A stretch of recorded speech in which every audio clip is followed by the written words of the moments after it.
buenos días. Mi nombre es Jorge de los Reyes de la empresa Ahorro y Calidad de Energía Eléctrica y somos una empresa dedicada como el nombre lo dice, a brindar soluciones enfocadas a lo que es la calidad de energía eléctrica y al ahorro de la misma. Desde hace tiempo ya llevamos organizando esta serie de webinarios donde abordamos diferentes temas, algunos temas muy específicos, otros más de carácter general. Y bueno, pues en esta ocasión, déjenme compartir mi pantalla. Sí, sí se ve la pantalla, ¿va? Sí, Perfecto. Bueno, miren, la idea de este webinario o lo que queremos tratar es la importancia de entender qué es un estudio de código de red y más que nada proporcionar algunos ejemplos en cuanto a algunas prácticas e interpretaciones erróneas que se hacen al código de red. Eh, y pues esto derivado de que a veces piensan de que hacer un estudio de código de red es simplemente pone un medidor y a ver qué arroja, le das un clic al botón de generar reporte que traen los softwares hoy en día. Y con eso, pues básicamente muchas veces nos topamos que esos son los estudios de código de red. Y en consecuencia, pues empieza una serie de interpretaciones que muchas veces no son las adecuadas. ¿Y cuál es el punto aquí? Que esto pues está enfocado a que derivado de este estudio de código de red, pues muchas empresas tienen que hacer inversiones y a veces no estamos hablando de cualquier inversión, o sea, son inversiones que normalmente se pueden ir a CAPEX por los montos. Entonces, ¿qué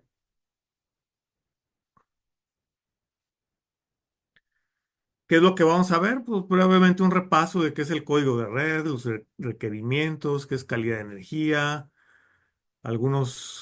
unos conceptos básicos en lo que es la ingeniería eléctrica, como es el factor de potencia, eh, conceptos generales que tienen que ver con armónicas como resonancia seria y resonancia paralela. Esto ejemplificado, obviamente, no me voy a meter a detalle y explicarles qué es exactamente. El tema de cuando tienes amplificación de armónicas, los tipos de equipos que usamos para medir.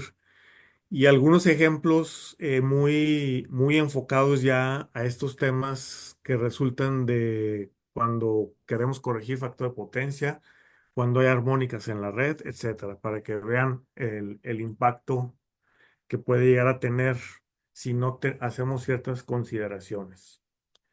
Entonces, como les decía, pues nosotros somos una empresa de consultoría especializada, ofertamos soluciones para lo que es factor de potencia, calidad de energía eléctrica, administración de energía y telemetría. Tenemos ya 27 años en el mercado.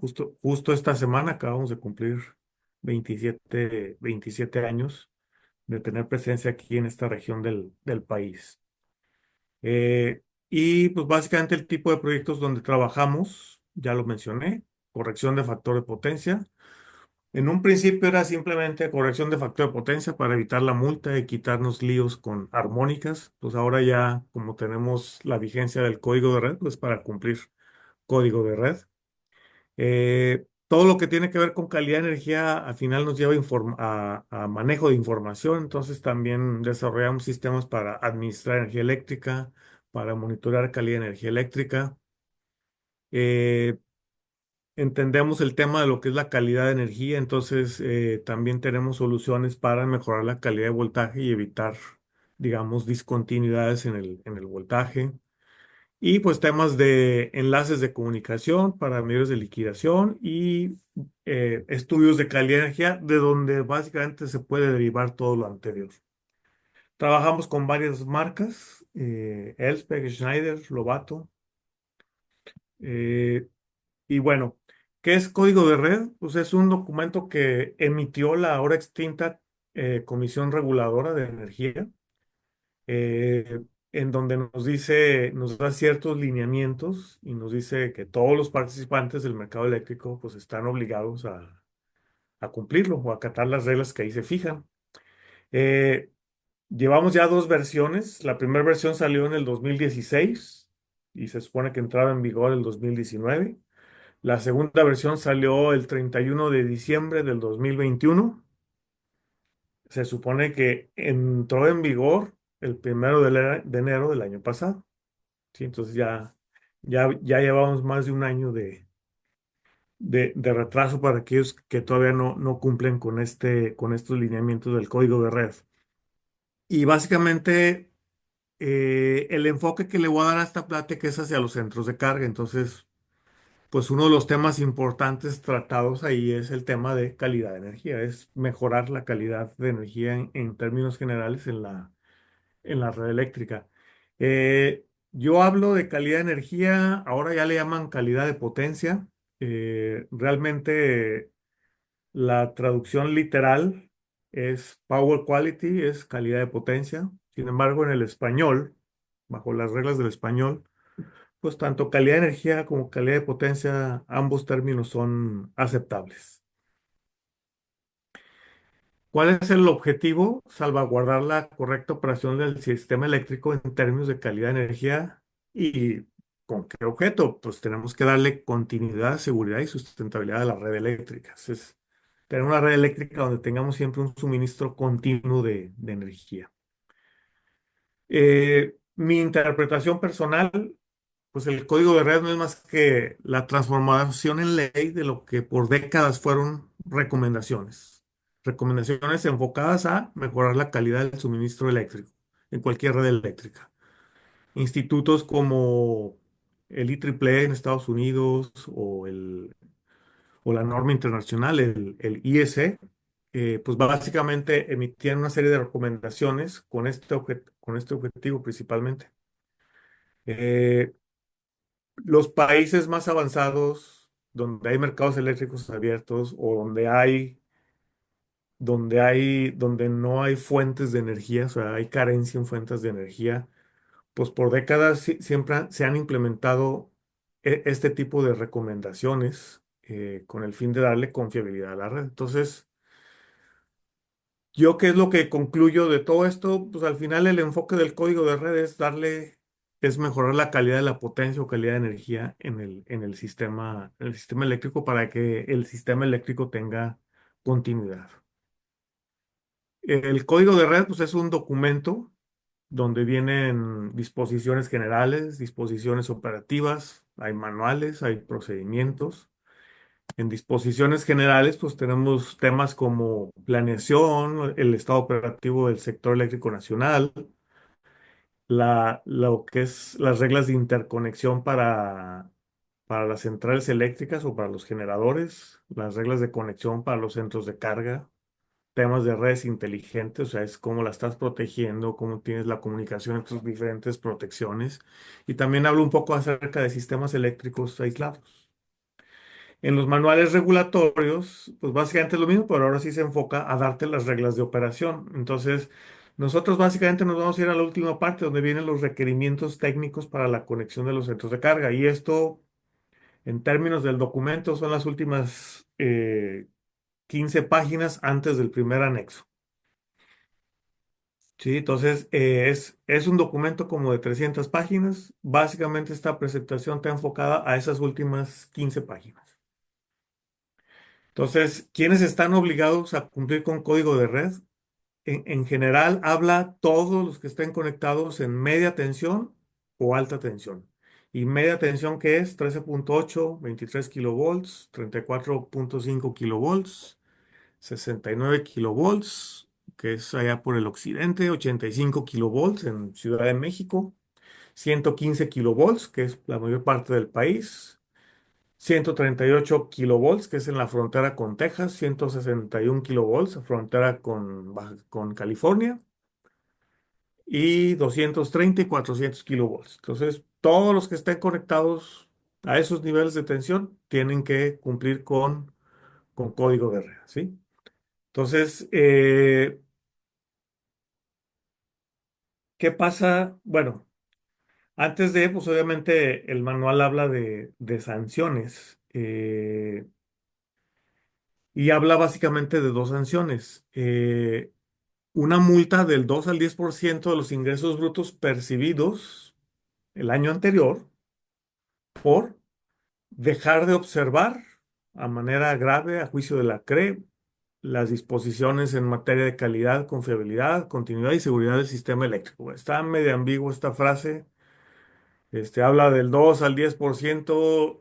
No están muy claras las reglas, cuándo es 2, cuándo es 10. No sé si dependa del humor de la unidad de inspección. Pueden ser muchos factores. O sea, no es muy claro en este sentido. Y también el tema es dejar de observar. Yo básicamente consultando con abogados, dejar de observar es hacer caso omiso de la ley de manera consciente o inconsciente. O sea, no se vale que de repente llegue una unidad de inspección y te diga, oye, no cumples con código de red. Ah, es que yo no sabía, no, pues lo siento mucho. Ahí está en el diario oficial y es tu obligación saberlo, ¿sí? Entonces, eso es dejar de observar. Por otro lado, habla una segunda multa, 50,000 a 200,000 salarios mínimos, o bueno, en este caso ya tendría que ser actualizado a UMAS, por incumplir las disposiciones en materia de calidad. O sea, ya lo que te dice el código de red, que debes de mantener un factor de potencia 95, entre 95 y la unidad, no inyectar armónicas de masa al sistema eléctrico, etcétera. Sí, entonces, pero igual, habla de 50,000 a 200,000, pero ¿cuáles son los criterios para decir si son 50,000, 200,000? No es muy claro en ese aspecto. Entonces, primera observación, nos ha tocado ver que cuando alguna empresa está preocupada o quiere empezar a evaluar el tema de cumplimiento de código de red, pues a veces los primeros que se aparecen llegan como terroristas, ¿no? Diciendo, es que te van a multar con el 10% de los ingresos brutos que tuviste el año pasado. Ok, pues eso dice el código, pero la realidad o al día de hoy, pues públicamente yo en lo personal no sé de ningún caso donde le hayan aplicado las multas.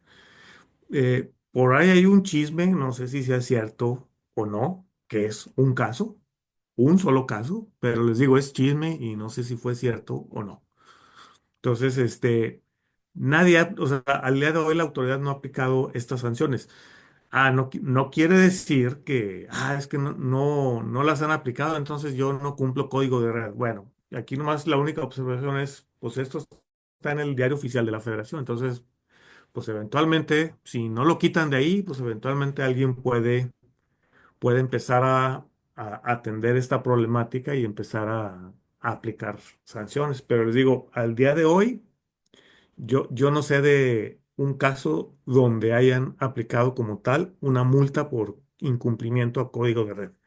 Pero ¿qué sí es lo que nos ha tocado ver? Que bajo ciertas condiciones, igual, no a todos, pero en algunos casos o en muchos casos, todos aquellos centros de carga nuevos o que quieran migrar a mercado eléctrico o que soliciten un incremento en la demanda contratada, ahí sí les piden cumplimiento de código de red. O sea, cualquiera de los tres casos que, que corresponda con el centro de carga, puede ser que el SENACE te pida cumple código de red. La verdad es que sí, la mayoría de los casos sí escucho que el SENACE les dice, a ver, ¿cómo andamos en código de red? ¿Sí? Se les han escapado unos que otros, nos ha tocado atender ese tipo de clientes que, oye, eres centro de carga nuevo, ¿y cómo el SENACE te dio permiso de conectarte si no cumples en lo más mínimo con código de red? Bueno, pues a veces sucede. Pero bueno, como quiera, en muchos casos hemos apoyado a centros de carga para que se regularicen en esta situación. Pero de aquí, sanciones y digamos, tratar de vender con tácticas de terrorismo monetario, pues no. O sea, yo no he sabido a alguien que hayan multado. Sí, les digo, te niegan el permiso a centro de carga nuevo o migración al mercado eléctrico o incrementar demanda. Entonces, Ese es lo que tiene que ver con sanciones. Eh, Continuando con con una de las anteriores filminas donde decíamos quién tiene que cumplir con código de red. Bueno, aquí afortunadamente en el código de red viene una tablita, un resumen muy padre, muy sencillo, donde vienen los 8 requerimientos: tensión, frecuencia, cortocircuito, factor de potencia, protecciones, control, intercambio de información, calidad de potencia. Y básicamente hay una división. Centros de carga que están conectados en media tensión con una demanda inferior, una demanda contratada inferior a 1 megawatt. A ellos nada más les aplica tensión, frecuencia, cortocircuito, protecciones y desbalance de corriente. ¿Sí? En el apartado que tiene que ver con calidad de potencia, ahí más adelante lo vamos a ver qué es. Pero de ese apartado de calidad de potencia solo les corresponde desbalance de corriente. Oye, el factor de potencia, no, de ese se va a seguir encargando CFE aplicándote la multa tradicional que ya todo el mundo conoce. Centros de carga conectados en media tensión o centros de carga conectados en alta tensión. Alta tensión es a partir de 69 kilovolts, ¿sí? Todos esos, media y alta tensión. En media tensión, el requisito es que tengas una demanda contratada mayor a 1 megawatt, obviamente. En alta tensión, pues obviamente no te vas a conectar en alta tensión para hacer un contrato de 1 megawatt, ¿verdad? Entonces ahí sí ya estás hablando de demandas mucho mayores. Entonces, mayor a 1 megawatt, literal, pues les aplica todo lo que les acabo de enumerar. Tensión, frecuencia, cortocircuito, factor de potencia, protecciones, control, intercambio de información y calidad de potencia. Todo, ¿sí? ¿Por qué puse en rojo estas dos? Porque en la primera versión del código de red, el factor de potencia no se lo incluían a los centros de carga en media tensión, ni el tema de calidad de potencia, lo evaluaban de otra forma. No muy práctica, no muy entendible. Afortunadamente ya los unificaron a todos y ahora sí, ya no hay ese tipo de distinciones que hicieron en la primera versión. Entonces, básicamente aquí, entonces, nomás identifica en qué tensión estás conectado y qué demanda contratada tienes, mayor megawatt o menor a 1 megawatt. Ahora, estos requerimientos yo los divido en dos grupos. Requerimientos medibles, o sea, los que puedo ver con un analizador, con un equipo de medición, ¿sí? Como cuáles: voltaje, frecuencia, lo que es calidad de energía, el rubro o la parte que corresponde a desbalance de voltaje, ¿sí? Factor de potencia, calidad de energía, y en calidad de energía, pues ahí vienen estos rubros: armónicas en corriente, fluctuaciones de tensión y desbalance de corriente, ¿sí? Ahora, aquí otra distinción. Estos primeros, voltaje, frecuencia y desbalance de voltaje, ese es un compromiso de la red, no del usuario. ¿Sí? También aquí otra situación que hemos visto. ¿Sí? Oye, es que mi voltaje es de 13.8 kilovolts y CFE me está entregando 12.2 kilovolts. Ah, pues es un problema de CFE, hay que decirle a CFE que lo arregle. Pero ¿qué es lo que nos ha tocado? Que en algunos clientes les han ofrecido al cliente, o los han, incluso hasta les han vendido reguladores de voltaje en la cometida. ¿Para qué? Pues para regular el voltaje de la planta para cumplir con código de red. Ándale. Bueno, si tú realmente tienes problemas porque el voltaje te está llegando muy bajo, digamos, estás hasta el final de una línea de distribución y pues por razones técnicas pues es muy probable que te pueda llegar el voltaje bajo, y eso te está causando problemas en tu producción, pues sí te recomiendo que le pongas el regulador de voltaje. Oye, pero es que con ese voy a cumplir código de red. No, no, no, el regulador de voltaje es para ti, no es para que cumplas código de red. El voltaje te lo tiene que entregar en magnitud adecuada, CFE. ¿sí? No, no lo tienes que, tú no puedes, tú como usuario no puedes controlar el voltaje. La frecuencia, pues ni se diga, ¿verdad? O sea, la frecuencia en un sistema eléctrico mexicano, como el mexicano, interconectado, pues literal, en condiciones normales, la frecuencia es 60 Hz más menos 0.05 Hz y exagerando más menos 0.1 Hz, ¿sí? Entonces, la frecuencia no cambia. Entonces, CFE incluso cuando ellos, de repente empiezan a tener problemas en la frecuencia y la frecuencia empieza a caer por debajo de 0.5, pues ya empiezan a sonar alarmas por todos lados de que viene una caída del sistema generalizada, ¿sí? Pero entonces, en términos generales, la frecuencia no cambia. Eh, Luego, ¿qué si es compromiso del usuario? Aquí sí. O sea, los centros de carga como tal están obligados a mantener un factor de potencia en un nivel adecuado que lo indica el código de red. Y aparte no meter bichos que tienen que ver con calidad de energía, como por ejemplo no inyectar demasiadas armónicas o no provocar que el voltaje fluctúe o no inyectar demasiada corriente desbalanceada al sistema. ¿Sí? Entonces, realmente esto que ustedes ven aquí eran recomendaciones desde hace décadas y en esas recomendaciones el mensaje que se transmitía es, si tú quieres que yo, operador de la red o dueño de la red eléctrica, te proporcione un voltaje adecuado, frecuencia sin desbalance, pues tú te tienes que comprometer a esto, mantener un factor de potencia alto con una calidad de energía adecuada, ¿sí? Entonces,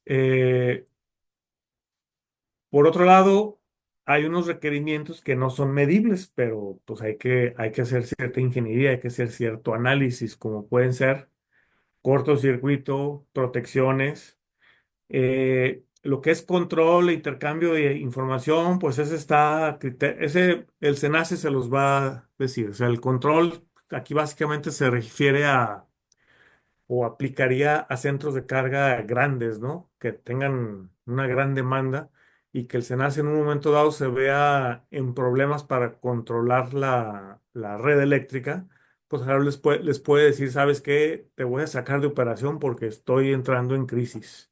Entonces, a eso se refiere el control. Igual, el intercambio de información, pues precisamente que el SENACE puede estar viendo en tiempo real qué es lo que está pasando en cada punto de la red eléctrica. Obviamente, no se van a ir a ver a todos los miles de usuarios que hay, ¿verdad? Se van a ir a lo mejor a los importantes y a esos a los que les va a pedir.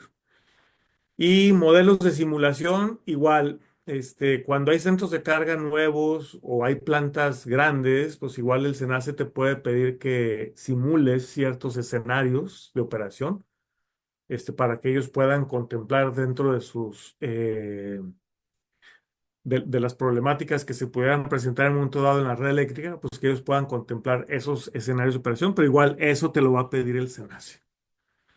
Aquí el importante son los primeros dos y vamos a abordarlos. Entonces, para no leer todo, básicamente aquí la idea del cortocircuito es que el SENACE o el distribuidor, bueno, el SENACE cada año tiene que publicar los niveles de cortocircuito en la red de alta tensión. Eso es obligación del SENACE y tiene que ponerlo en el mes de mayo y tiene que poner ahí, tiene que hacer un pronóstico a 3 años. ¿Sí? Entonces, a eso se refiere con cortocircuito, que el SENACE te tiene que dar esos niveles de cortocircuito. Y de igual manera, el distribuidor, pues una vez que el SENACE haga esas publicaciones, un tiempo después el distribuidor también está obligado a darte esos niveles de cortocircuito en el punto donde tú te estás conectando. ¿Sí? Entonces, ojo con el punto C. ¿Para qué quiero eso? Los niveles de cortocircuito proporcionados por el SENACE y por el distribuidor se deben calcular tanto para dimensionar equipo eléctrico como para la coordinación de protecciones. ¿Sí? ¿De dónde? Del punto donde te conectas. ¿Sí? No de toda la planta. O sea, al SENACE le interesa que tú en el punto de conexión tengas una protección adecuada y bien coordinada. Entonces, en el tema de coordinación de protecciones, pues es justo lo que acabo de decir. Conociendo los niveles de cortocircuito, entonces en el punto de conexión tú haces los ajustes a las protecciones para que éstas puedan disparar por cortocircuito, por alto, bajo voltaje, no sé. ¿Sí? Dependiendo dependiendo del problema que se esté presentando en ese instante. ¿Sí? Entonces, eh, cuáles son las interpretaciones que vemos erróneas en estos dos apartados, 2.3, 2.5? Ven la palabra cortocircuito y todo el mundo interpreta como que hay que hacer un estudio de cortocircuito en toda la planta. Y realmente el código red no te pide eso. El código red lo que te dice es yo te voy a proporcionar el nivel de cortocircuito en el punto donde tú te conectas.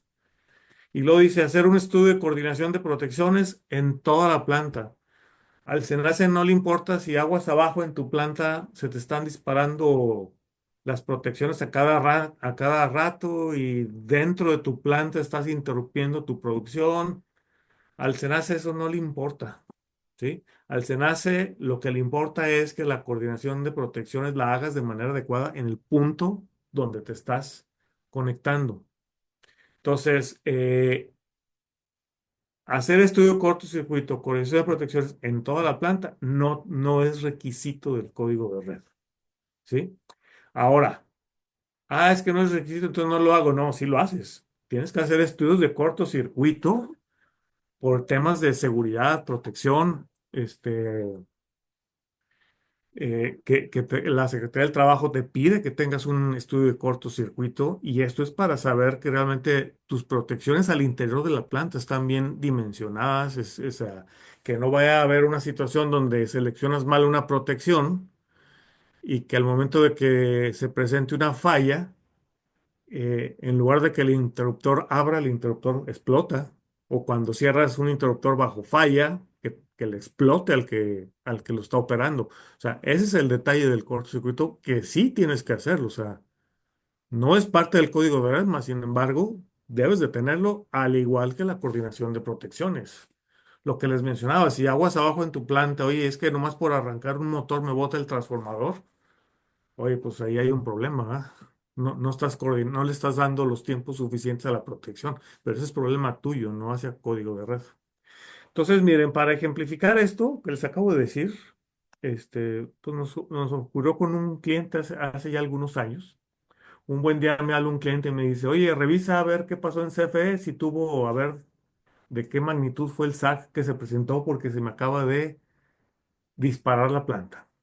La protección operó y me dejó fuera de la planta. Entonces yo me meto al sistema, veo las tendencias y sí, veo ahí un par de caídas de voltaje. Dije, sí, unas caídas de voltaje. Y sigo platicando con el ingeniero y pues de repente me empiezo a fijar más a detalle en la gráfica y me fijo aquí en las magnitudes. Y ya vi que dijo, oye, pues el voltaje nominal es 115, el SAC fue de 4000 volts. Dije, pues eso no es un SAC, de acuerdo a la definición de eventos de calidad de energía, porque no es ni el 10%. Entonces le digo, a ver, espérame, ahí hay un tema, déjame ver. Entonces, empiezo a agregar más información y ya me llama la atención. Le digo, oye, no, espérame, hay una sobrecorriente dentro de tu planta, ¿sí? Por la que la protección operó. No tiene nada que ver con ese par de sacks que te dije que hubo, que ni siquiera eran sacks. Entonces le dije, no, hay una sobrecorriente. Entonces, aquí el siguiente punto es, ¿y de dónde viene la sobrecorriente? Bueno, pues le agregué potencias, valores de potencia. ¿Y qué es lo que estoy viendo? Mira, esa sobrecorriente que pasa de más o menos 40 amperes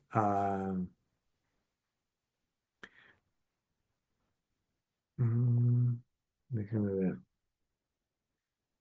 Que pasa de 40 amperes a, ¿cuánto se ve ahí? 260 amperes. En términos de potencia reactiva, pasa de más o menos 2 MBR, pasa a 30 MBR. Pues aquí le dije, aquí hay una conclusión ahí tienes una falla dentro de tu planta, ¿sí? Entonces, ya rascándolo un poquito más al software, veo las formas de onda. Aquí está una pequeña caída de voltaje provocada por esta corriente, ¿sí? Pero, viendo las formas de onda de corriente, pues aquí se ve incluso esta falla viendo, hay dos corrientes que se ponen 180 grados desfasadas, digo, pues fue una falla entre líneas, ¿sí? Entonces, pues revisa dentro de la planta qué fue lo que pasó. Entonces me dice, oye, entonces la falla que hubo hoy es igual que la de ayer. Y yo me quedé, a ver, espérate, cómo que hoy tuviste una falla y ayer tuviste otra? Y pues ya le damos un poquito hacia atrás y sí, esta es por la que él me habló y esta había sido la del día anterior. Entonces le digo, observen cómo sí hay SACs en la red, miren, aquí están estos, pero ningún SAC había dejado fuera de operación a la planta, ¿sí? Entonces, estos eventos externos, sí, son externos y no le afectaron, bueno, en apariencia no le afectaron a la planta. ¿Qué sí lo que afectó a la planta? Pues esas fallas internas que tuvo. Entonces, al final del día, el mensaje aquí, ¿cuál es? Pues CFE ni se enteró. CFE ni se enteró que tuviste fallas adentro de la red y por ende, pues no, no disparaste la protección. Imagínense que la protección de la planta no opere. ¿Quién es el siguiente interruptor que abre? El de CFE. Y si abre el de CFE, pues deja, pues todo ese bus de 115 kilovolts lo deja fuera, ¿sí? Entonces, eso es lo que el SENACE quiere.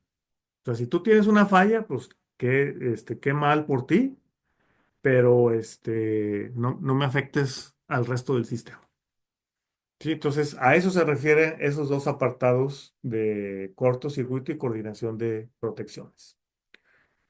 Otro tema que a veces les preocupa mucho, oye, es que no conozco los niveles de cortocircuito. Les voy a poner dos ejemplos muy sencillos. Miren, tengo un sistema, una línea de 115 kilovolts con un nivel de cortocircuito de 4000 MVA, muy robusto. Bajo con un transformador de 15 MVA, con una impedancia del 9.9, 10% a 13.8. Y luego llego a un centro comercial pequeño, donde tengo un transformador de 100 kVA. Oye, pero es que este nivel de cortocircuito está altísimo y puede ser que los interruptores exploten. No, nada más observa las capacidades. 4000, esto para dejarlo, 4000 MVA contra 15 y luego 15 contra 100 kVA. Adivinen quién es el que predomina. Si yo tomo como referencia la impedancia base del transformador del centro comercial pequeño, tengo una corriente, suponiendo que esto es infinito. eh, a ver, suponiendo que este bus es infinito, pues resulta que tengo 5.83 kiloamperes. ¿Qué creen? Pues voy al Home Depot y las pastillas que compro ahí para la casa, eso, ¿de cuántos kiloamperes creen que son? De 10. Entonces, con ir al Home Depot ya tengo mi protección adecuada. Si este mismo circuito lo llevo ahora sí ya para considerar el tema de las impedancias correspondientes, pues vean cómo la corriente de cortocircuito es básicamente el voltaje por unidad entre la suma de las impedancias por unidad, me da una corriente de cortocircuito de 21.9 veces. Si eso lo multiplico por esta corriente base, pues me da 5.74. O sea, el cálculo ideal 5.83, el cálculo exacto 5.74. ¿Sí? Entonces, oye, es que el SENACE no publicó los niveles de cortocircuito o el distribuidor no me los quiere dar. No te preocupes. Con que tomes la impedancia de este es más que suficiente. ¿Sí? Otro caso, digamos una industria, un centro de carga conectado en media tensión, igual. Mismo sistema eléctrico, nomás que aquí tengo un transformador de 2 MVA. Corriente de cortocircuito ideal, suponiendo que esta impedancia no existe, nomás tomo en cuenta esta. pues me da 40 kiloamperes. Tomando como impedancia base los datos del transformador del centro de carga, pues lo llevo al valor, a valores por unidad para volver a repetir el mismo cálculo y resulta que ahora la corriente, en lugar de ser 40 kiloamperes, es 33 kiloamperes, tomando como referencia ya todas las impedancias del sistema. ¿Sí? Eh, ¿qué sucede qué sucede con esto? Miren, observen los valores por unidad. Estos. Fíjense que una regla de dedo que usamos es, oye, es que el SENACE o el que sea, no me dieron los niveles de cortocircuito y no tengo la más mínima idea. Pues una reglita de dedo que usamos un poco conservadora es, oye, pues si la impedancia es del 5,9%, súmale un 1%. Y ya, consideras. Aquí si me voy a este ejemplo en particular, realmente es un 5,9 más un 1,32 más un 0,05%. Entonces, realmente me quedé corto por 0,32, ¿sí? Pero ya me da una muy buena idea de cómo pueden dar mis niveles de cortocircuito al interior de la planta o en el bus principal. Otra situación que a veces les preocupa hoy es que también tengo muchos motores conectados directamente a la línea. Aquí exageré un poco, dije, bueno, mira, el transformador es de 2 MVAs, le voy a poner 1000 HPs en motores conectados directamente a la línea. ¿Qué pasa si tengo aquí qué pasa si tengo aquí la falla con esos motores funcionando? Bueno, pues básicamente lo que tengo que hacer es calcular la corriente nominal del motor, dividirla entre la reactancia subtransitoria, esta, corriente nominal entre punto 2 me va a dar 8 kiloamperes. Oye, 8 kiloamperes más los 33 kiloamperes, oye, pues ya más o menos quedé en los 40 kiloamperes que había estimado originalmente con un bus infinito, ¿sí? Entonces, son un poquito reglas de criterio para que no se enfoquen mucho en querer hilar fino cuando se trata de básicamente tratar de atender temas de lo que es código de red, o sea, lo que te pide que te enfoques en querer proteger aquí, ¿sí? Calidad de potencia. Dentro de los requerimientos que pedía el código de red, hay varios, hay factor de potencia y calidad de potencia. Cuando hablamos de calidad de potencia o calidad de energía, pues yo siempre les digo que la potencia es una cantidad proveniente de combinar tres variables: corriente, tiempo, voltaje. La corriente la gobierna la carga, esa yo no la puedo cambiar, ¿sí? Si tengo un variador de velocidad de 6 pulsos de corriente alterna, pues ya sabemos cómo es la forma de onda de corriente. Si es de directa, también ya sabemos, y eso yo no lo puedo cambiar. Eso depende de la tecnología de la carga en cuestión. El tiempo, pues básicamente lo que decimos, el tiempo es de Dios, ¿verdad? No lo puedo modificar. No puedo hacer segundos más largos ni segundos más cortos, ¿sí? Entonces, realmente lo único que puedo controlar es el voltaje. Entonces, cuando hablamos de calidad de potencia, calidad de energía, es una frase medio ambigua, medio incomprensible, este, difusa, pues vamos a llamarle, sí, que cada quien le puede dar la interpretación que quiera, y lo peor del caso es que a lo mejor todos van a tener razón. Entonces, cuando hablamos de calidad de potencia, mejor nos referimos calidad de voltaje. Entonces, calidad de potencia, calidad de energía, básicamente es lo mismo que calidad de voltaje. Y ahora sí, ¿qué es calidad de voltaje? Pues ahora sí, calidad de voltaje es que si yo tengo en el tomacorrientes de mi casa, que es su casa, tengo 120 volts, pues yo todo el tiempo quiero tener 120 volts ahí, constante, de magnitud constante, frecuencia constante, libre de disturbios. Eso es calidad de voltaje, ¿sí? Y literal es apegarnos lo más que podamos a los conceptos ideales que veíamos en nuestras clases de circuitos eléctricos. Ahora sí, cuando hablamos de calidad de potencia, ¿qué está asociado a ello? Regulación de voltaje, parpadeo, o lo que le llamamos flicker, distorsión armónica, en voltaje, en corriente, muescas, que tiene que ver con los procesos de rectificación cuando se usan SCRs, aumentos y disminuciones momentáneas, sag, swells, dimensionamiento adecuado, más bien sería dimensionamiento no adecuado e incorrecta instalación de conductores eléctricos. Perdón, ahí me equivoqué. No corresponde con el título. Puestas a tierra y tierras eléctricas, sobrevoltajes transitorios, ruido de alta frecuencia. Todos estos fenómenos al final tienen cierto impacto en lo que es la calidad de la potencia. Factor de potencia.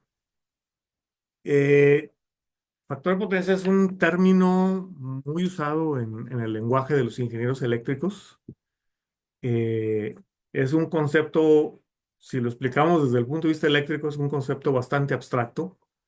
Peor tantito, el factor de potencia es un número, no es una cantidad, es es un número escalar, no es una cantidad vectorial, o sea, no tiene signo. Nosotros le ponemos el signo para diferenciar si es inductivo o capacitivo, pero en términos, por definición, para un centro de carga, el factor de potencia siempre va a ser un número positivo. ¿Por qué? Porque el coseno de -90 hasta coseno de +90 es número mayor que cero. ¿Sí? Entonces, para tratar de explicarlo a los que no son eléctricos, imagínense que tenemos el caudal de un río y tenemos una rueda de molino para generar energía. Entonces, básicamente el factor de potencia me representa qué porcentaje del caudal de ese río estoy aprovechando en la rueda para obtener la energía del río. Entonces, en el caso de la foto que ven ahí, pues a lo mejor ahí puedo decir que tenemos un factor de potencia muy bajo porque lo pusimos nomás para abarcar cierta área del río. En las represas, cuando ya construimos represas para generar energía, ahí podemos hablar de un factor de potencia unitario porque literal el caudal lo estamos usando todo para pasarlo a través de los generadores para que puedan mover, para que puedan generar la energía eléctrica. Entonces, esa es una analogía que realmente me gusta usar para los que no son eléctricos. Y para los que somos eléctricos, pues básicamente es una medida que nos indica cuánta potencia activa se está convirtiendo en trabajo útil de un total máximo disponible que tenemos. A ese total máximo disponible que tenemos le llamamos kVAs, ¿sí? La diferencia entre los kVAs y lo que se convierte a kilowatts es lo que llamamos potencia reactiva. ¿Sí? Entonces, la potencia reactiva al final termina siendo una energía que está circulando en la red, pero no se está usando y no se puede usar. ¿Sí? Eh, den- Dentro de los fenómenos que contribuyen a la mala calidad de energía eléctrica, aquí les puse una lista de varios, pero de esta lista hay varios que tienen que ver con el factor de potencia. Regulación de voltaje, esto es, oye, mi sistema es 480, entre semana tengo 450 y en fin de semana se me va a 500 volts. Armónicas, tengo demasiada carga electrónica. Sag, swells, muescas, picos de voltaje y flicker. ¿Sí? Todos estos cinco de ese listado que les describí, de ese listado, estos cinco en particular, de una o de otra manera, tienen que ver con potencia reactiva. Y la potencia reactiva al final la medimos a través del factor de potencia. ¿Sí? Entonces, e- ese es, esa es una de las situaciones que el código de red, yo, bueno, al principio les decía que uno de los aspectos al que más peso le dio el código de red fue el factor de potencia. ¿Sí? Lo redujo a una banda de operación muy pequeña. ¿Sí? Entre 95 y la unidad y el año que entra es 97 y la unidad, pues ya no tienen mucho margen de maniobra. ¿Sí? Entonces, pero, pues viendo que muchos de estos temas los arreglas con manteniendo un buen factor de potencia, pues sí, tiene sentido que el código de red le haya dado mucho peso al factor de potencia. Ahora bien, de alguna manera ese factor de potencia tenemos que corregirlo. Corregirlo, ¿qué significa? Es aportar potencia reactiva donde se necesita. ¿Sí? Entonces, primero, ¿dónde lo corriges? Primera opción junto a la carga, segunda opción tableros principales, tercera opción en media tensión. La verdad es que a nosotros la que nos gusta es en los tableros principales a la salida de los transformadores. En la medida que se puede es hacerlo aquí, ¿sí? ¿Por qué? ¿Qué tengo que tomar en cuenta? Pues obviamente tengo que ver la limpieza del lugar, que no esté muy húmedo, que tenga ventilación y espacio suficiente, que tenga accesibilidad a los tableros y además que tengamos además del tablero, obviamente que tengamos accesibilidad al cuarto eléctrico. A veces el cuarto eléctrico por azares del destino, quedó en medio de la nave y resulta que ya no puedo llevar un filtro para corregir factor de potencia. Pues lo tengo que dejar afuera, lo conecto en media tensión. O a veces el ambiente es muy sucio o hay demasiada humedad, entonces hay que tomar en cuenta todos estos aspectos para saber dónde tenemos que corregir el factor de potencia. Y bueno, vienen aquí algunas interpretaciones o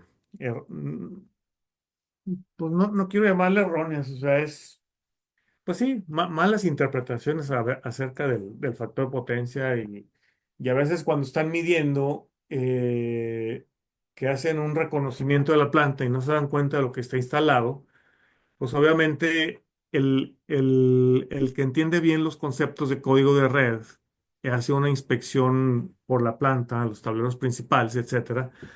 Ya desde ahí, desde ese levantamiento visual, ya te puedes ir dando cuenta si cumples o no con código de red. Entonces, aquí voy a abordar un ejemplo de una planta que nos tocó, donde vimos un reporte, queríamos llorar cuando veíamos el reporte porque pintaron un escenario catastrofista, cuando realmente, pues sí, sí tenía lo suyo, pero no era para tanto. ¿Sí? Entonces por ahí me llamó la atención que dice, oye, es que la potencia reactiva no es un requerimiento técnico. Pues es que al final del día, si tú ves la fórmula del factor de potencia, pues son kilowatts entre, entre kVAs, kilowatts al cuadrado más kVR es raíz cuadrada. Entonces, pues sí, realmente esta variable, cambiar esta variable sí te impacta en el factor de potencia. ¿Sí? Los kilowatts, no, los kilowatts dependen de la carga. Entonces, realmente, pues, si yo para producir galletas necesito X cantidad de kilowatts, pues eso no los puedo cambiar. Tengo que usar los que el proceso me pide. ¿Qué si puedo cambiar? Los kVRs. Los kVRs yo los puedo controlar. Entonces, con eso controlo el factor de potencia. ¿Sí? Entonces, aquí, pues yo, por ejemplo, viendo desde aquí, que es un banco de capacitores, aquí me lo está diciendo, de 3 MBRs, veo este comportamiento. Pues yo desde aquí le digo, espérate, o sea, aquí no hay, o corriges en baja o quitas este banco de capacitores que no sirve para nada. Sí, ya no hay más que hacer. Entonces, pero no, aquí dice, pues hay que hacer un estudio de flujos y no sé qué. Bueno, ok, me parece bien, pero digo, la solución ya viendo la gráfica aquí ya está cantada desde esta gráfica. Y esto, aquí veo KBR, si esto yo lo traslado a cálculo de la factor de potencia, pues sí, es obvio que no cumple, ¿verdad? Entonces, pues aquí básicamente estos 3 MBRs, pongamos atención porque los voy a seguir abordando, fijos, pues yo ya desde ahí estoy detectando eh, que no va a haber forma de cumplir código de red usando esos equipos, ¿sí? Entonces, vamos a continuar ahora con el tema de armónicas. Pues las armónicas es una consecuencia de la, de la electrónica de potencia que desde hace ya algunas décadas nos ha estado invadiendo cada vez más y más y más. Y básicamente lo que la electrónica hace es que la corriente no la consume en forma proporcional al voltaje, ¿sí? Entonces, como la forma de onda de corriente no es proporcional al voltaje, ahí es donde aparecen las famosas armónicas, que no son más que corrientes de frecuencia fundamental a de frecuencia múltiplo de la fundamental, ¿sí? Tengo tercera, quinta, séptima armónica. ¿Quién las produce? Básicamente todos los equipos electrónicos y algunos otros tipos de carga, ¿no? Por ejemplo, los hornos eléctricos de inducción, hornos de arco, motores eléctricos, perdón, aquí me faltó, motores eléctricos operados con variadores de velocidad, ¿sí? Entonces, todo eso son fuentes de armónicas y todo eso es con lo que hoy el día convivimos. Esas son las corrientes armónicas. Cuando esas corrientes eléctricas, esas corrientes armónicas están presentes en una red eléctrica como la que tenemos aquí en México, la CFE, de cualquier parte del mundo, todos son iguales, pues básicamente esas armónicas interactuando con la red eléctrica se pueden presentar dos fenómenos. Uno que le llamamos resonancia paralelo y otro que le llamamos resonancia serie.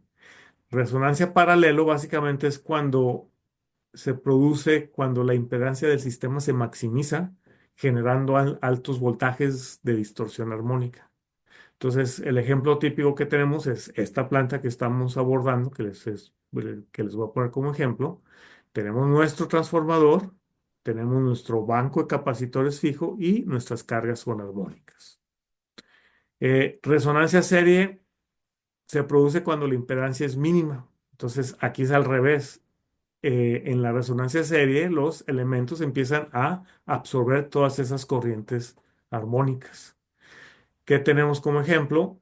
Tenemos un centro de carga que inyecta armónicas, este, y tenemos un centro de carga que tiene puros motores conectados directamente a la red, pero tiene su banquito de capacitores para corregir factor de potencia, ¿sí? Entonces, ahorita vemos cómo lo analizamos básicamente, si ustedes recuerdan. Pues básicamente eh, la combinación de estos elementos en paralelo hay una frecuencia a la cual la impedancia se vuelve infinita. Y es ahí donde cualquier corriente, por mínima que sea, circulando a través de esa impedancia infinita me va a producir graves distorsiones en el voltaje, ¿sí? Por otro lado, cuando hablamos de resonancia serie, tenemos que la impedancia del transformador junto con el capacitor, vean en qué se convirtió, en un filtro de armónicas, ¿sí? Entonces, esta corriente armónica que se inyecta aquí se va a ir hacia acá y se va a ir hacia acá. ¿Qué tanto se va para un lado, qué tanto se va para el otro? Depende de qué tan grande sea esta impedancia de cortocircuito. Si el nivel de cortocircuito es muy robusto o es muy alto, perdón, entonces probablemente la mayor parte de la corriente armónica se vaya hacia acá. ¿Sí? Pero si no es tan robusto, pues buena parte se puede ir hacia el otro centro de carga que no tiene nada de armónicas, pero sí se le ocurrió corregir factor de potencia con un capacitor. Entonces, a todo esto, cuando hacemos una evaluación de código de red, pues básicamente yo siempre les digo, si tú quieres saber si el que te está atendiendo realmente le sabe al tema, pues te tiene que hacer varias de estas preguntas. Entonces, la planta corrige factor de potencia, en qué nivel de voltaje, en qué punto del sistema eléctrico, están usando capacitores. De esos capacitores que usan, ¿qué porcentaje son respecto a los kVA del transformador? O sea, tengo un banco de 100 kVA conectado en un transformador de 2000 kVA. Es el 5%, ¿sí? Se usan filtros de armónicas. ¿A qué frecuencia están sintonizados los filtros? ¿No están degradados o no? O sea, es decir, están aportando toda su potencia reactiva nominal. ¿Son fijos? ¿Son automáticos? ¿Qué factor de carga tiene la planta? Es decir, divido la demanda promedio del día del mes entre la demanda máxima del mes. Vamos a fijarlo en mes, ¿sí? Entonces, si varias de estas preguntas no te las hacen, pues ahí para mí es una alerta de que pues el cuate no sabe porque ¿con qué crees, con qué creen que es lo que sale? Ah, no importa. Es que si no te hago estas preguntas como quiera, el medidor que yo uso está bien calibrado y además es un clase A. ¿Sí? Ah, perfecto, ¿verdad? Es como si pusieran a un jinete, a un jinete de burro lo pusieran a manejar un Ferrari.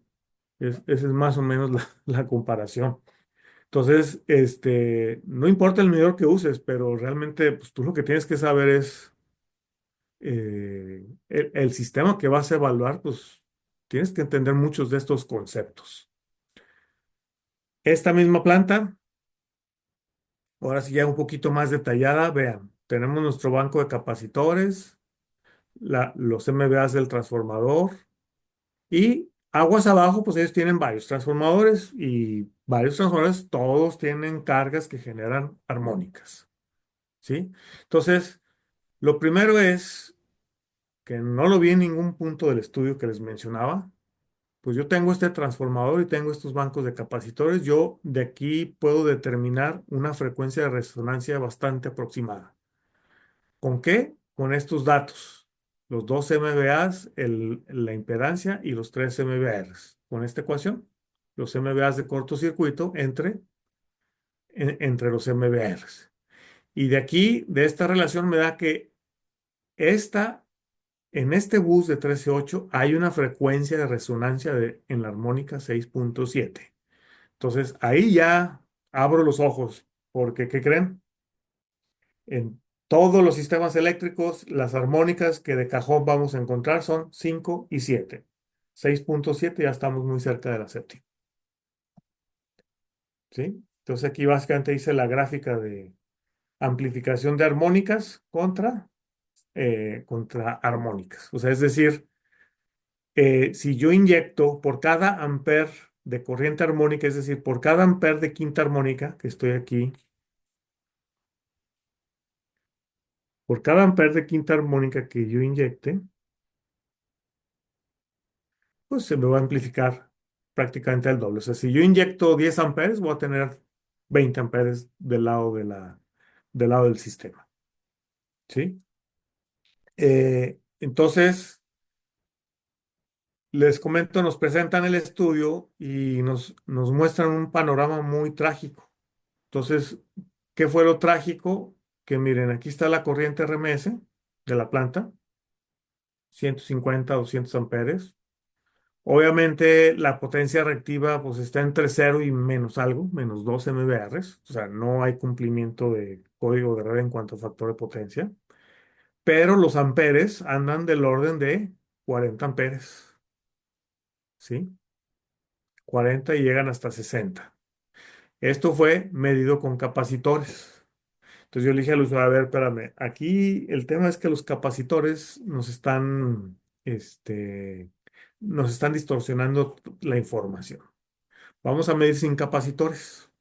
Obviamente, la corriente pues va a subir un poquito porque ahora estoy pidiéndole potencia reactiva a la red, ¿sí? Poquito, no mucho, porque recuerden que también el factor de potencia no era muy bueno. O sea, no era inductivo, pero pues sí era capacitivo. Eh, y lo que veo es que sin capacitores el requerimiento de potencia reactiva es del orden de los 3 3,5 MVR. Pero vean lo que sucede con las armónicas. Resulta que acá teníamos entre 40 y 60 amperes y acá no llegamos ni a 20, ¿sí? Sin embargo, pues ya la solución estaba dado para atacar el problema desde acá. Digo, espérame, es que si quitas estos capacitores, se acabó, o sea, el problema lo bajas a la mitad, ¿sí? Entonces, echando un vistazo a las formas de onda, vean el voltaje con capacitores, corriente con capacitores, voltaje sin capacitores, corriente con capacitores. Vean esto. Aquí estamos hablando que tenemos eh, quinta y séptima prácticamente, ¿sí? Y acá pues tenemos un coctelito un poco más variado, pero vean las magnitudes, 50 amperes contra 9 amperes, ¿sí? Entonces hay un mundo de diferencia. Y viéndolo en perspectiva, aquí el voltaje está bastante distorsionado en 13.8. Aquí sí tiene distorsión, es bastante aceptable. La corriente aquí sí tiene algo de distorsión que tranquilamente se puede corregir con cualquier filtro de armónicas, ¿sí? La distorsión, hablando, ¿sí? contra esta que dice, oye, pues aquí no, aquí sí hay que meterle inversiones fuertes para arreglar esta corriente. No, espérate, la inversión fuerte es que quites el banco de capacitores, que es el que te está alterando toda la información, ¿sí? Ahora bien, en condiciones, ahora, aquí con esto, este es un ejemplo claro, típico de lo que es resonancia paralelo. Ahora vamos a ver cuando la planta se queda sin carga, se queda con los puros capacitores. Mire, la distorsión en voltaje, obviamente, como no hay carga, pues es 1,7%, pero vean la corriente. Esta corriente es la de los capacitores cuando están conectados. Pero ¿qué pasa si desconecto los capacitores?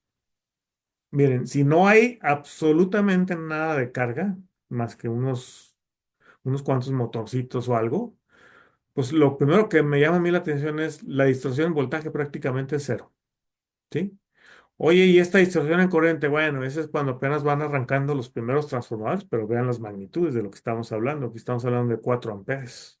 Aquí estamos hablando como de 19, 20 amperes, ¿sí?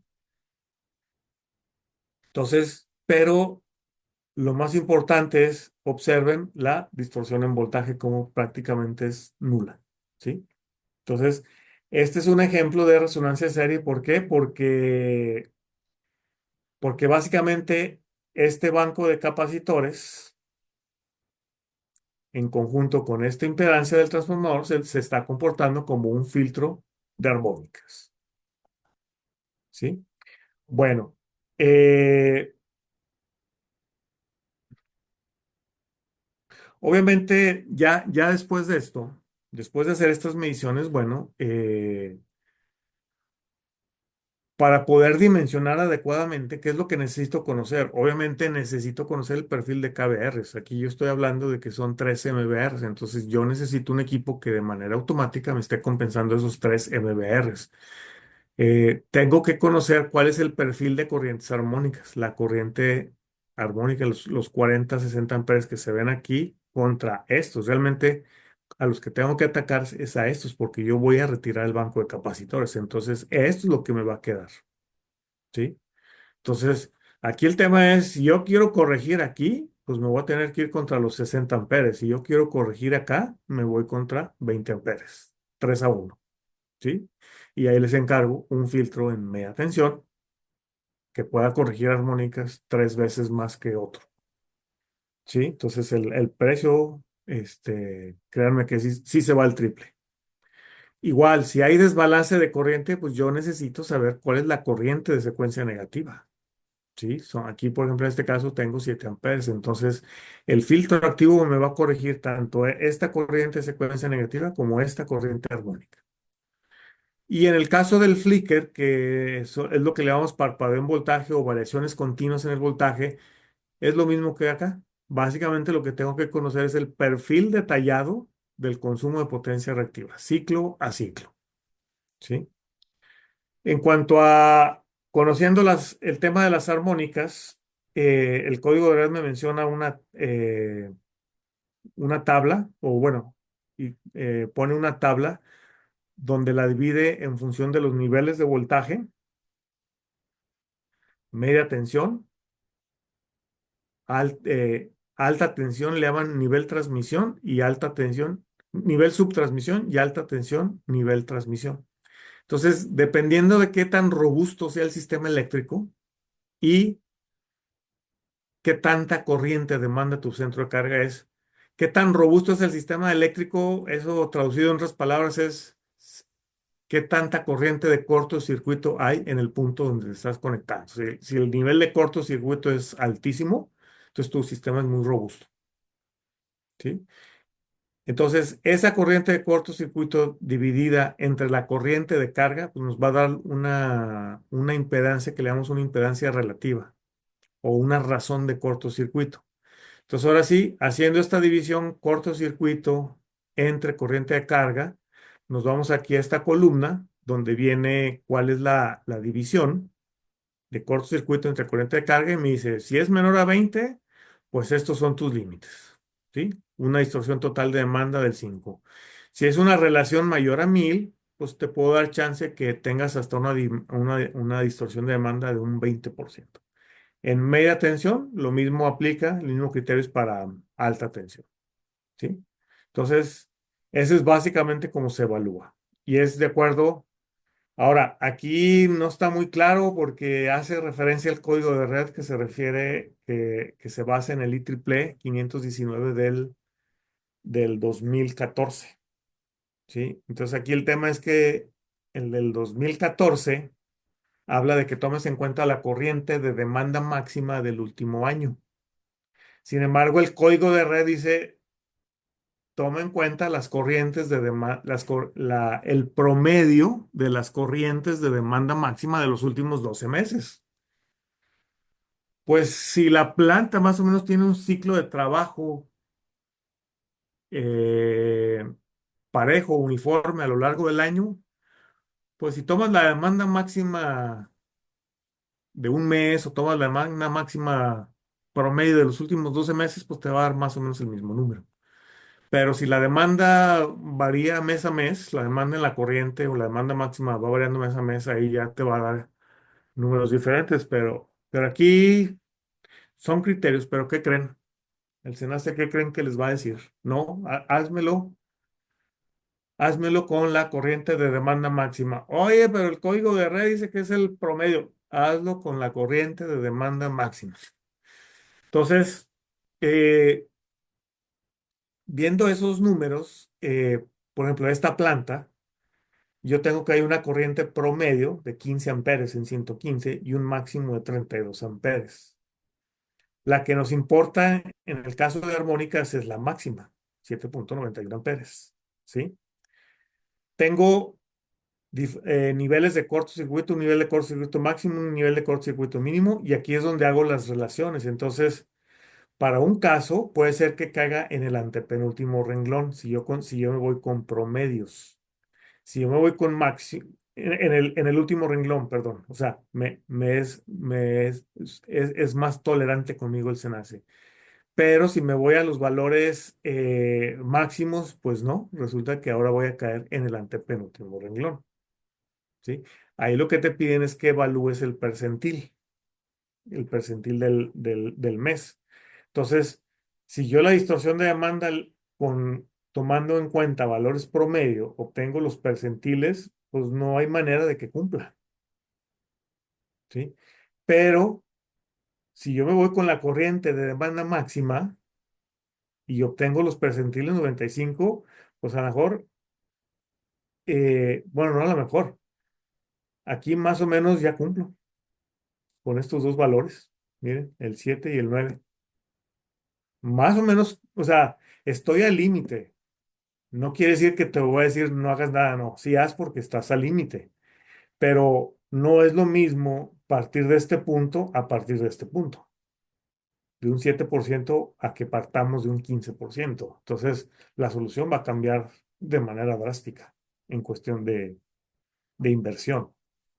¿Todo por qué? Pues porque entraste a la planta, viste los capacitores, no te hicieron ruido, le seguiste así y a ver qué te arrojó el medidor. ¿Sí? Entonces, bueno, ya una vez que detectamos hay que corregir factor de potencia, etcétera, ¿cómo se corrige? Pues básicamente tenemos usando filtros pasivos de armónicas. Para este cliente en particular, este cliente tiene un problema. El ambiente, el interior de la planta es muy, muy sucio. Entonces, es muy complicado tratar de corregir factor de potencia eh, al interior de la planta, ¿sí? Oye, pero es que se me va voy a tener una regulación de voltaje mala, pues así has vivido hasta ahora, entonces no creo que te pase nada. Oye, pero es que voy a tener más pérdidas en los transformadores porque no le voy a liberar caberes. Bueno, pues a lo mejor te va a salir más barato pagar esas ineficiencias del transformador que estar cambiando filtros de armónicas a cada rato porque el ambiente está demasiado contaminado, ¿sí? Entonces, pero les decía, esta planta de la que estoy ejemplificando, yo estoy seguro que si pongo, sin hacer números, viendo lo que ya medí, Yo estoy seguro que si pongo filtros de armónicas pasivos aguas abajo, con eso es más que suficiente. ¿Sí? ¿Qué más podemos usar para corregir factor de potencia? Pues podemos usar filtros activos de armónicas, con la ventaja que estos también me corrigen desbalance. El tema es que si yo uso un filtro activo para compensar potencia reactiva y comparo costo contra un filtro pasivo, estamos hablando de una relación de costos de 3 o 4 a 1. ¿Sí? Entonces, aquí el tema es, usa los filtros pasivos de armónicas para corregir factor de potencia y usa los filtros activos de armónicas para corregir solo armónicas y desbalance. ¿Sí? Usando máquinas sincrónicas, pues ya las máquinas sincrónicas tienden a desaparecerse, ya no hay muchos centros de carga donde tú encuentres máquinas sincrónicas, pero pues ahora ya las opciones que hay es usar un condensador sincrónico de bars, conocidos como SVGs, que es básicamente es un filtro activo, pero para media tensión, ¿sí? O un filtro activo que nada más aporta potencia reactiva, ¿sí? Algunas versiones, algunos fabricantes, además de potencia reactiva que aporten en media tensión, también pueden compensar armónicas. Ahora, en términos de costos, si yo compro un condensador sincrónico de bars para un MBR, me va a salir carísimo. Me va a costar casi lo mismo que uno de 6, 7 u 8 MBRs. ¿Sí? Entonces, aquí el tema es, ya cuando requieras grandes cantidades de potencia reactiva, pues sí, sí, sí, económicamente hablando, sí es viable usar un condensador sincrónico de bars, un SVG. Usando compensadores estáticos de bars, estos ya hoy en día también, o sea, ya empiezan a ser reemplazados por los SVGs. El SVC no era más que un grupo de filtros de armónicas fijos, sintonizados para filtrar segunda, tercera, cuarta, quinta, dependiendo de las necesidades de la red eléctrica, a los cuales en paralelo se conectaba un reactor que se encargaba de absorber los excesos de potencia reactiva que se generaban con los filtros fijos instalados. ¿Sí? Entonces, hablando de código de red, pues básicamente también el que les diga que metas capacitores también te está echando mentiras. O sea, es ya por cuestiones de armónicas y mantener una regulación adecuada, no uses capacitores solos, ¿sí? Es filtros de armónicas automáticos o filtros activos o los SVGs. En los filtros pasivos de armónicas, comercialmente hablando, hay dos tipos, el desintonizado y el sintonizado o de absorción. Para el desintonizado tenemos muchos nombres incorrectos o inapropiados o no propios. Le llaman filtro de rechazo, le llaman banco de capacitor con reactancia de rechazo, banco de capacitor con reactor al 7%, banco con reactancia de choque, que es el peor nombre porque ni siquiera tiene que ver con un filtro. La reactancia de choque es otra cosa, ¿sí? Pero le llaman, es reactancia de choque contra armónicas. Y yo, no, hombre, es que no entienden los conceptos como tal, ¿verdad? Pero básicamente el filtro de armónica no es más que la combinación serie de un reactor con un capacitor, ¿sí? Dentro de las soluciones, pues aquí hago una comparación entre todas. ¿Quién absorbe más armónicas? ¿Qué frecuencias de sintonía tenemos disponibles? Costos, posibilidades de sobrecarga, si pueden corregir factor de potencia inductivo y o capacitivo, si pueden corregir desbalance, absorción o cancelación de armónicas, o si pueden corregir flicker. Por ejemplo, los filtros pasivos. eh, Sintonizados, sí pueden absorber una buena cantidad de armónicas y estas son las frecuencias típicas de sintonía. Si esos filtros se conmutan con tiristores en lugar de contactores, también me pueden corregir flicker. El filtro pasivo de sintonizado no absorbe muchas armónicas, absorbe menos, un poquito menos. Y las frecuencias de sintonía típicas son estas, ¿sí? Entonces, obviamente son más baratos. No es más difícil sobrecargarlos. Solo pueden corregir factor de potencia inductivo, ¿sí? Filtros activos, SVGs, SVC, pues prácticamente hacen lo mismo que los pasivos, pero además pueden corregir o pueden absorber exceso de potencia reactiva. Es decir, cuando estás aportando potencia reactiva a la red de más, el filtro activo o los SVGs pueden absorberla. Y además te pueden ayudar con el balance de corriente. Y bueno, ya para terminar, porque sí, este tema es inagotable. Otro tema que siempre nos topamos y son los que arman las licitaciones no tienen ni idea de lo que están, bueno, sí, digamos, no tienen idea porque son mal asesorados, y ahorita les explico por qué. Tenemos que hacer dos distinciones. Una es, yo necesito evaluarme para mí mismo para ver cómo ando en código de red. Esa es una. Y la otra es, yo necesito demostrar ante la autoridad que sí cumplo código de red. Entonces son dos situaciones totalmente diferentes, ¿sí? ¿Qué sucede? Que el centro de carga sabe que no cumple código de red, de una u otra manera los están presionando.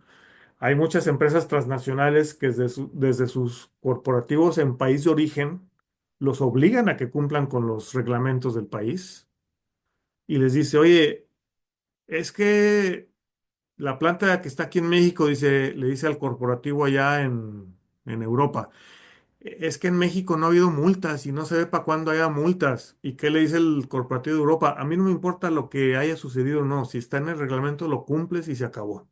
Ah, bueno, ok. Entonces, bueno, se empiezan a hacer la evaluación y resulta que están más preocupados que la evaluación se haga con un medidor clase A que el medidor esté recientemente, que tenga una calibración reciente, eh, que porque si no te van a multar, espérame, no te van a multar, vas a evaluarte cómo estás para poder hacer las inversiones adecuadas, ¿sí? Entonces, básicamente se pierden en que el medidor tiene que ser clase A y nunca se fijan quién es el que está haciendo la medición. Y les decía, lo triste del asunto es que hoy en día hay muchos analizadores de diferentes marcas que encuentras en el mercado con softwares muy padres, donde bajas la información y el software tiene un botón donde le dices clic para generar reporte y te genera un reporte y eso es lo que entrega. ¿Sí? Ah, pero es que lo hice de un instrumento clase A, como me lo pedía la licitación. Pues sí, pero ¿qué significa? Por eso les puse el ejemplo anterior. Miren cómo se pueden interpretar los resultados de una medición dependiendo de quién los esté analizando. ¿Sí? La otra, oye, es que el analizador clase A tiene precisión de punto 2 y yo estoy viendo que hay 180 amperes de armónicas. Ah, perfecto. Te voy a vender uno de 250. No, pero es que yo ocupo 180. No lo vas a poner a trabajar al 100%. Te voy a vender uno de 180, de uno de 250 o 300 amperes. ¿Sí? Entonces, ¿de qué te sirvió el punto 2 de precisión? Si terminaste, si tenemos al final que dejarlo sobredimensionado, ¿sí?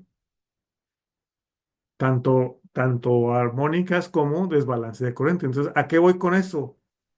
Oye, si yo ya ahí en mi planta tengo un medidor clase S que me está dando el THD, que me da el desbalance, ese es más que suficiente, o sea, no ocupo más, o sea, no ocupo ir a repetirte la medición encima de un medidor que ya tienes, solo porque el que yo tengo es clase A y el que tú tienes es clase S o clase lo que quieran, ¿verdad?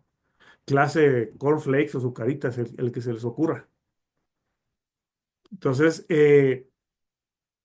ese es el tema que dicen, es que si no me haces la evaluación de código de red con medidor clase A, no sirve. Y a veces nos ha tocado, llego a las empresas, oye, es que en todos tus tableros ya tienes medición, o sea, y a veces, lo peor del caso, tus medidores ya tienen memoria, pues nomás me conecto, bajo la información y se acabó. Ya no tengo que volver a repetir la medición, ¿sí? Entonces, otro ejemplo, los KVRs. Aquí me fui a un extremo. Agarré, digamos, tomé un kilowattorímetros que salen en las cajas de cornflakes, que traen un error del 3%. Y vean, con un distribuidor instrumento clase A y un clase lo que quieran, pues sí, tengo algo de diferencia, 3%. Claro que si aquí lo voy a usar para evaluar energía y ver cuántos pesos de más me están cobrando, pues aquí sí ya es otro tema, ¿verdad? Aquí sí vete a un clase A. Pero si voy a evaluar factor de potencia y estoy midiendo que son 2.800 kilowatts, 1.400 kVR, en los 1.400 kVR me da un error de 4%, en un caso me da un 89.6, en otro caso me da 88.3, da lo mismo, no cumples código de red. Para un caso, para llegar al 95% que pide el código de red, te voy a pedir, de acuerdo al instrumento preciso, te voy a pedir 480. De acuerdo al instrumento preciso, impreciso, te voy a pedir 565. Es lo mismo. Al final, si yo voy al mercado, yo la sugerencia que le voy a hacer al cliente es, oye, cómprate uno de 1.000 para que tengas ahí un margen de potencia reactiva disponible en caso de que el filtro se empiece a degradar o se empiece a dañar y puedas tener un tiempo de respuesta. Total que al momento de que yo hago la evaluación de cómo voy a quedar en cumplimiento de código de red con mi factor de potencia una vez que agregue el filtro de 1.000 kVR, pues al final todo es 98.8. O sea, voy a cumplir. Entonces, ¿de qué me sirvió haber usado aquí el clase A si con el clase S que estaba instalado en el tablero, con ese fue suficiente? ¿Sí? Entonces, ese es otro tema donde muchas empresas se pierden en que es que si no lo haces con clase A, no sirve. ¿Sí? Entonces, una comparativa entre un clase A y un clase S, pues obviamente el clase A tiene una mayor precisión, mayor exactitud, 0.2%. El clase S es una precisión moderada, vamos a decirle 0.5%. ¿Sí? Ahora sí, aplicaciones. El clase A sí lo ocupo en auditorías, cumplimiento normativo, lo que les decía. Si yo voy a instalar un analizador clase A en la cometida para demostrarle a la autoridad que sí cumplo con código de red, ahí sí necesito el clase A. Oye, pero es que yo necesito ver al interior de mi planta porque yo sé que cada transformador debe cumplir con código de red y eso. Con el medidor clase S que tienes en el tablero principal de cada transformador, con ese le puede dar perfectamente seguimiento a código de red. Algunas otras características, obviamente un clase A pues soportan condiciones muy extremas y severas de operación, temperatura y humedad altas. Los clase S son más delicados, no los puedes dejar al intemperie, así tal cual. Eh, una característica que tienen los clase A es, si tú comparas cualquier medidor clase A de diferente marca, todas las marcas y que sean clase A, en esencia te tienen que dar los mismos números. la, la misma, la misma precisión, ¿sí? Si lo hablamos en términos prácticos, la diferencia entre uno y otro no puede ir más allá de 0.2%. El clase S, pues no, son datos confiables, pero no comparables necesariamente entre sí. Entonces, pues obviamente, por todo esto que digo, pues el clase A es un analizador más costoso, el clase S, pues es más económico. Aquí el tema es también, si ustedes van al mercado y dicen, oye, véndeme un medidor clase A. Ah, sí, mira, aquí tengo, vale $3,000. No es clase A, ¿sí? O sea, está hecho el microprocesador con todos los algoritmos para hacer los cálculos de acuerdo a lo que pide la metodología del IEC 61430, que es el clase A. O sea, el microprocesador tiene todos esos algoritmos, trabaja con esos algoritmos, pero no tiene certificación clase A, ¿sí? O sea, un medidor clase A no baja de 6,000, $7,000, por ahí anda. Los otros, sí, miden como clase A, pero no son clase A. Es decir, si lo llegas a comparar con un clase A lo mejor no te da los mismos niveles de comparación. Entonces, y pues bueno, uso legal y normativo, pues cuando son cuestiones legales, pues sí, el clase A es el apto y el clase S, pues no es apto. Pero bueno, también les digo, es mejor tener clase S, es mejor tener un clase S que no tener nada. Entonces, como quieren este tema de código de red, lo que tengan es bueno, ¿sí? Al menos para que ustedes se estén dando cuenta de cómo están. Y bueno, pues con esto concluimos la presentación. Les digo, aquí hay mucho más de dónde rascarle para sacar así más información, más formas de cómo se interpreta el código de red, cómo interpretar las mediciones de calidad de energía, etcétera. Pero bueno, aquí les quise transmitir un poco esta, estas experiencias, vamos a llamarle estas experiencias que vivimos en el día a día, no que hemos vivido, las seguimos viendo, porque pues todos los días hay clientes que aparecen que piden ser evaluados cómo están en código de red, qué necesitan para cumplimiento de código de red. Entonces, bueno.